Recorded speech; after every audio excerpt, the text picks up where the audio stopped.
besoin de toi, maître. Heureuse est la mère qui t'a porté et allaitée. Heureux plutôt ceux qui écoutent la parole de Dieu et qui l'observent.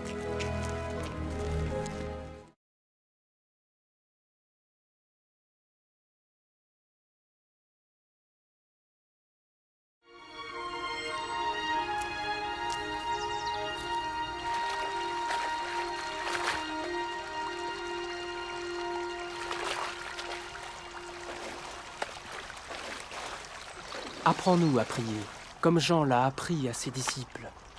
Quand vous priez, dites « Notre Père qui es aux cieux, que ton nom soit sanctifié, que ton règne vienne, que ta volonté soit faite sur la terre comme au ciel. Donne-nous chaque jour notre pain quotidien. Pardonne-nous nos offenses, comme nous pardonnons aussi à ceux qui nous ont offensés. Protège-nous contre la tentation et délivre-nous du mal. »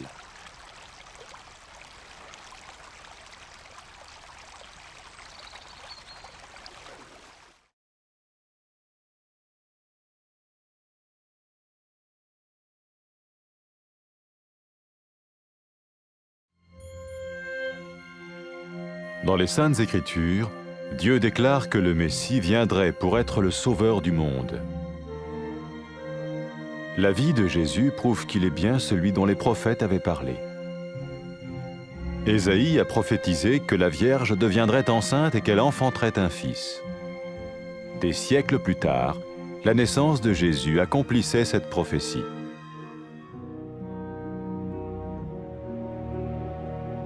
Les Saintes Écritures déclaraient que le saint à naître serait appelé le Fils de Dieu. Cela signifiait que Jésus serait le Fils de Dieu au sens spirituel et non au sens physique. Nous le voyons par sa manière de vivre. Il a guéri des malades, il a pardonné leurs péchés, les a ramenés à Dieu et leur a promis une place dans le royaume éternel de Dieu. Il s'est offert lui-même en sacrifice pour le péché à leur place. Puis il est revenu à la vie, victorieux sur la mort selon le plan de Dieu. Jésus a dit « Personne ne me prend la vie, mais je la donne de ma propre volonté. » La vie de Jésus n'a pas seulement accompli les écrits des prophètes, mais elle a aussi confirmé la vérité de la sainte parole de Dieu. Les prophètes avaient écrit « Ta parole, ô mon Dieu, est parfaite, elle dure à toujours. » Jésus lui-même a dit « Le ciel et la terre disparaîtront, tandis que mes paroles ne disparaîtront jamais. » Jésus est venu pour nous donner la vie dans toute sa plénitude.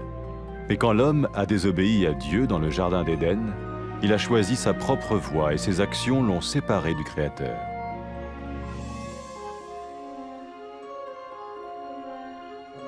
Les Saintes Écritures déclarent que tous ont péché et que le salaire que paye le péché, c'est la mort. Il s'agit de la mort spirituelle, éternelle séparation d'avec Dieu.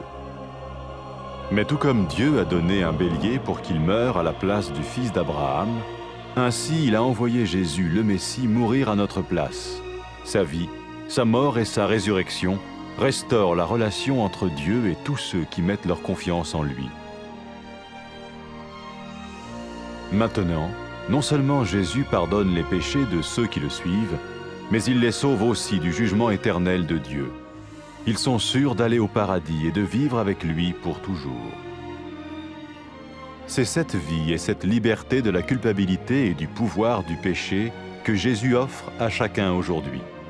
Cela ne veut pas dire suivre une religion, mais choisir d'avoir foi en Jésus qui dit « Je me tiens à la porte et je frappe. Si quelqu'un entend ma voix et ouvre la porte, j'entrerai chez lui. » Cela veut dire se tourner vers Dieu et croire que Jésus vient dans nos vies pardonner nos péchés et nous rendre tels qu'il veut que nous soyons. Il ne suffit pas d'approuver intellectuellement ce qu'il dit, ni de vivre une expérience émotionnelle. Nous le recevons par grâce, au moyen de la foi, par un acte de notre volonté. Lorsque quelqu'un est prêt à suivre Jésus le Messie, il peut lui parler par une simple prière. Peut-être êtes-vous prêt maintenant à ouvrir votre vie à Dieu. Si oui, vous pouvez vous joindre à la prière suivante, silencieusement. dans votre cœur. Seigneur Jésus, j'ai besoin de toi. Merci d'être mort sur la croix pour mes péchés.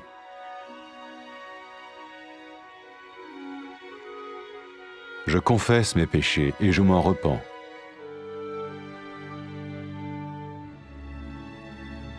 Je t'ouvre la porte de ma vie et je te reçois comme mon Sauveur et Seigneur.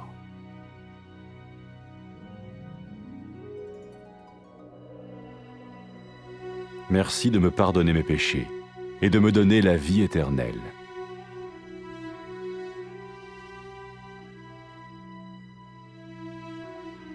Fais de moi le genre de personne que tu veux que je sois. Maintenant que je deviens l'un de ceux qui te suivent. Amen.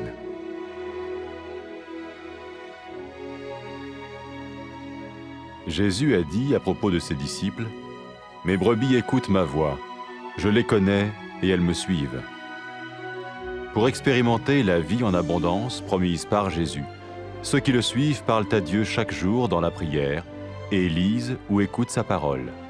Ils parlent de lui à d'autres personnes et rencontrent régulièrement ceux qui l'aiment et le suivent.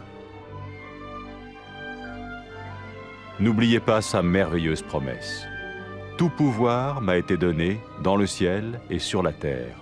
Et sachez-le, je vais être avec vous tous les jours, jusqu'à la fin du monde.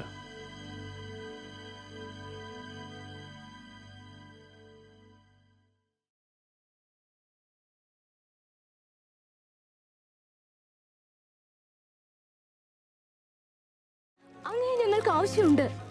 നിന്നെ പ്രസവിച്ചു വളർത്തിയ മാതാവ് എത്ര ഭാഗ്യമുള്ളവൾ. ദൈവവചനം കേട്ട് പ്രമാണിക്കുന്നവരാണ് അധികം ഭാഗ്യവാന്മാർ.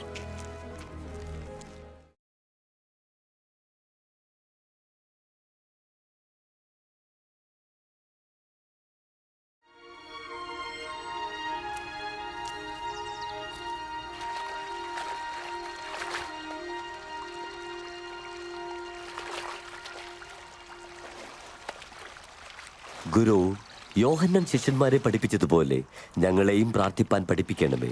നിങ്ങൾ ഇങ്ങനെ പ്രാർത്ഥിപ്പിൻ. സ്വർഗസ്ഥനായ ഞങ്ങളുടെ പിതാവേ, നിന്റെ നാമം വിശുദ്ധീകരിക്കപ്പെടണമേ. നിന്റെ രാജ്യം വരയണമേ. നിന്റെ ഇഷ്ടം സ്വർഗത്തിലെ പോലെ ഭൂമിയിലുമാകണമേ. ഞങ്ങൾക്ക് ആവശ്യമുള്ള ആഹാരം ദിനംപ്രതി നൽകണമേ. ഞങ്ങളുടെ പാപങ്ങളെ ഞങ്ങളോട് ക്ഷമിക്കണമേ. എന്തെന്നാൽ ഞങ്ങളോട് കടപ്പെട്ടിരിക്കുന്ന ഏവരോടും ഞങ്ങൾ ക്ഷമിക്കുന്നു. ഞങ്ങളെ പരീക്ഷയിലേക്ക് കടത്തരുതേ, ദുഷ്ടനിൽ നിന്നും ഞങ്ങളെ വിടുവിക്കണമേ.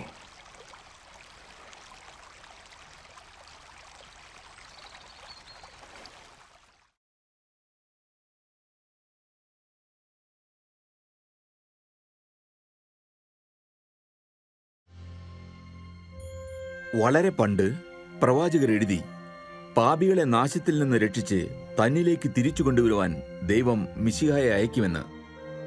ദൈവം അയച്ച ആ രക്ഷകൻ തന്നെയാണ് യേശു എന്നത് അദ്ദേഹത്തിന്റെ ജീവിതം തെളിയിക്കുന്നു. യെശയ്യാവു എന്ന പ്രവാചകൻ എഴുതി, കന്യക ഗർഭിണിയായി മകനെ പ്രസവിക്കുമെന്ന്. അത് സംഭവിച്ചു. ദൈവത്തിന്റെ ശക്തിയാൽ കന്യകയായ മറിയം ഗർഭം ധരിച്ച് യേശുവിന് ജന്മം നൽകി. വേദപുസ്തകത്തിൽ പറഞ്ഞതുപോലെ അത്ഭുതകരമായ പിറവിയിലൂടെ ആ ശിശു തന്നെയാണ് മിശിഹ എന്ന് ദൈവം അറിയിക്കുകയായിരുന്നു. ദൈവം അവനാണ് തന്റെ പുത്രൻ എന്ന് പറഞ്ഞു. യേശുവിനെ ദർശിച്ച ലോകർ ദൈവത്തിന്റെ സ്വഭാവവും ശക്തിയും കണ്ടു. അവൻ രോഗങ്ങൾ ശമിപ്പിച്ചു, പാപങ്ങൾക്ക് മാപ്പു നൽകി, സ്വർഗരാജ്യം വാഗ്ദാനം ചെയ്തു. യേശു മനുഷ്യരാശിക്ക് വേണ്ടി ശിക്ഷകൾ ഏറ്റുവാങ്ങി, സ്വന്തം ജീവൻ ബലിയർപ്പിച്ചു. പിന്നീട് അദ്ദേഹം ഉയർത്തെഴുന്നേറ്റു. തന്റെ കഴിവുകൾ മരണത്തിന്റെ ശക്തിയേക്കാളും ഉപരിയാണെന്ന് തെളിയിച്ചു. മിശിഹായായ യേശു പറഞ്ഞു, എനിക്ക് സ്വന്തം ജീവൻ ഉപേക്ഷിക്കാനും അത് തിരിച്ചെടുക്കാനുമുള്ള കഴിവുകളുണ്ട് എന്ന്. യേശുവിന്റെ ജീവിതം പ്രവാചകരുടെ ലിഖിതങ്ങളെ അന്വർത്ഥങ്ങളാക്കി. ദൈവത്തിന്റെ വിശുദ്ധ വചനം തെറ്റാത്തതും ശാശ്വതവുമാണെന്ന് തെളിയിച്ചു. ദൈവവചനം യേശു തന്നെ. യേശുവിലൂടെ ദൈവം ലോകത്തിന്റെ മുന്നിൽ പ്രകാശിക്കുന്നു. യേശുവിന്റെ വരവ് നമ്മുടെ ജീവിതം പരിപൂർണമാക്കാനായിരുന്നു. സൃഷ്ടിയുടെ ആദ്യത്തിൽ ആദ്യ പുരുഷനും സ്ത്രീയും അനുഭവിച്ചിരുന്ന പൂർണ്ണത പക്ഷേ അവർ ദൈവത്തെ അവിശ്വസിച്ചു, അദ്ദേഹത്തിന്റെ കൽപ്പന ലംഘിച്ചു. ലജ്ജാവഹമായ ലംഘനം അവരെ ദൈവത്തിൽ നിന്ന് വേർപെടുത്തി. വേദപുസ്തകങ്ങൾ പറയുന്നു, എല്ലാ മനുഷ്യരും പാപം ചെയ്തിരിക്കുന്നു. ആ പാപത്തിന്റെ ഫലമാണ് മരണം. പാപികൾക്ക് ദൈവത്തോടൊപ്പം ജീവിക്കാനാകില്ല.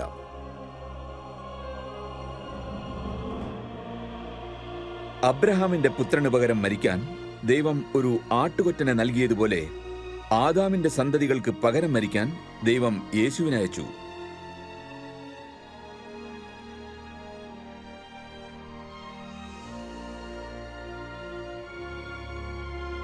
ദൈവം അങ്ങനെ ചെയ്തത് യേശുവിനെ സ്നേഹിക്കുകയും അവനിൽ വിശ്വാസം അർപ്പിക്കുകയും ചെയ്യുന്നവരെ ശിക്ഷിക്കപ്പെടാതിരിക്കാനാണ്.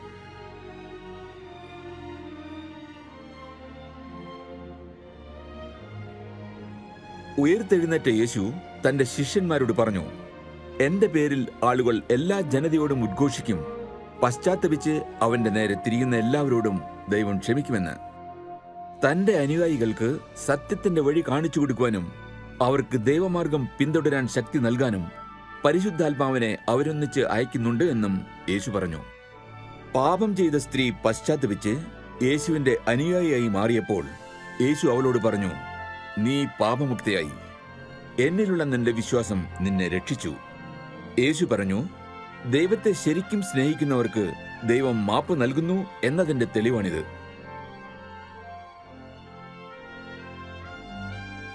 യേശു മിശിഹ അദ്ദേഹത്തിന്റെ പാത പിന്തുടരാൻ നിർദ്ദേശിച്ചു.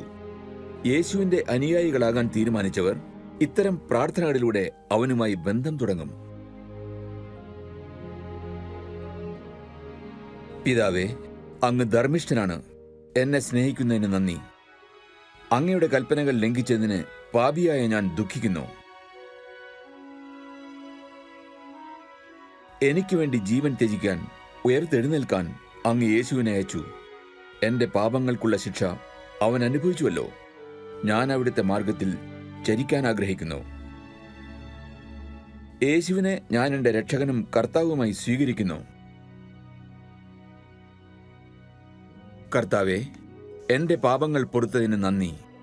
എന്നെന്നും അങ്ങയ്ക്കൊപ്പം കഴിയാനുള്ള വഴി അതെനിക്ക് തുറന്നു തന്നു. അവിടുത്തെ പരിശുദ്ധാത്മാവ് എനിക്ക് വഴികാട്ടിയായി എന്നെന്നും എന്നോടൊപ്പം ഉണ്ടായിരിക്കണമേ. സർവാത്മന അവിടുത്തെ സ്നേഹിക്കുന്നതിനും അവിടുത്തേക്ക് ഇഷ്ടപ്പെടുന്ന ജീവിതം നയിക്കാനും അവൻ എന്നിൽ കനിയണമേ. അവിടുത്തെ നാമം ലോകമെങ്ങും വാഴ്ത്തപ്പെടണമേ. ആമേൻ. യേശു തന്റെ ശിഷ്യരെക്കുറിച്ച് ഇങ്ങനെ പറഞ്ഞു, എന്റെ ആടുകൾ എന്റെ ശബ്ദം കേൾക്കുന്നു. ഞാൻ അവയെ അറിയുകയും അവ എന്നെ അനുഗമിക്കുകയും ചെയ്യുന്നു. യേശുവിന്റെ അനുഗാമികൾ ഒരുമിക്കുന്നു, നിത്യേന അവനോട് സംവദിക്കുന്നു, വേദപുസ്തകത്തിലെ അവന്റെ വചനങ്ങൾ പഠിക്കുന്നു, അവനെ ഉദാഹരിച്ച അന്യരോട് അവനെക്കുറിച്ച് പറയുന്നു. അവരുടെ ഹൃദയവാസിയായ പരിശുദ്ധാത്മാവിലൂടെ യേശു അവരെ നയിക്കുന്നു, ശക്തി പകരുന്നു. യേശു മേഘത്തിലേറി സ്വർഗസിംഹാസനത്തിലേക്ക് തിരിച്ചു പോകുമ്പോൾ പറഞ്ഞ ഈ വചനങ്ങൾ അവർ ഓർമ്മിക്കുന്നു. സ്വർഗത്തിലും ഭൂമിയിലും സകല അധികാരവും എനിക്ക് നൽകപ്പെട്ടിരിക്കുന്നു. സംശയം വേണ്ട, ലോകാവസാനത്തോളം എല്ലാ നാളും ഞാൻ നിങ്ങളോടൊപ്പം ഉണ്ടായിരിക്കും.